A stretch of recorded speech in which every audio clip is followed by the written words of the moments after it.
There's been good and bad news for Dunedin businesses recently, with the closure of some operations and expansion of others. Des Adamson is the Manager of Economic Development at Enterprise Dunedin, and he's here to tell us about the state of business in the city. Good evening, Des. Good evening. Now, which local businesses are doing well at the moment? Well, I think those businesses that are in the export market, those ones with niche products, and particularly niche products, and some of those particular products are online products, so they tend to be doing quite well. I think tourism, they're holding their own. Some companies, some are doing better than others, and there's a lot of building going on in Christchurch and Southern Lakes, and this is giving some additional business in the construction game and supplying construction infrastructure related materials. So I think Australia's been a bit soft, but the UK started to pick up again, as is the United States, and Asia is still an opportunity for New Zealand foods and related products. Which businesses are struggling?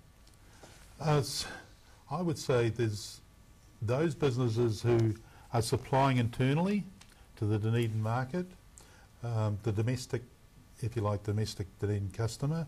I think retail is also in a very, very challenging environment, but it's not the only place that's happening. It's happening, I think, across the world in some of the smaller provincial cities.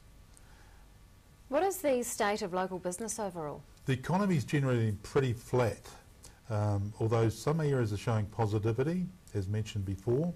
There's a lot of housing building going on in the Mosgiel area. I was speaking to a developer there today who mentioned that some of his industrial sites are being sold, and also I'm getting some further inquiries from companies offshore as well. Is there growth or recession forecast? I think we'll see some growth overall for our economy, but it's not going to be what they term the rock star growth. It's normally incremental steps, which is quite good for Dunedin. How can Dunedin's economy be improved?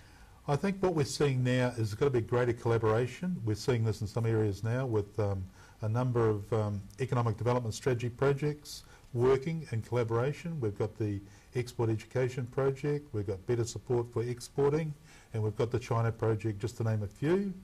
But I think one of the most important things also is Dunedin, we need to do more around marketing Dunedin as a compelling destination. So who needs to be involved in that?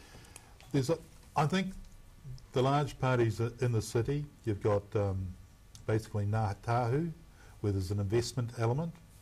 You've got the Otago University, where they've got the research collaborative projects. The Otago Polytech, with their design and their business improvement projects. The Dunedin City Council is a catalyst and enabler. Otago Southland Manufacturers Association, the Otago Chamber of Commerce, they're both basically convening projects around export opportunities and training. And I think business themselves, they've got to challenge the status quo and basically be export orientated. And what's Enterprise Dunedin doing to help out? Enterprise Dunedin is a new entity, but we're involved in a whole host of projects. We're involved in the Export Education Project, China Project, better support for exporting, the Sexy Summer Jobs internships, which have now been filled. There's 48 interns waiting there to go into companies. Audacious, startup space, we're involved with the film. We had a feature film here just lately. We connect people, we're involved in New Zealand Trade and Enterprise and Callaghan grants, red carpet assistance, and marketing a bigger picture. Des Adamson, Manager from Enterprise Dunedin, thanks very much for your time.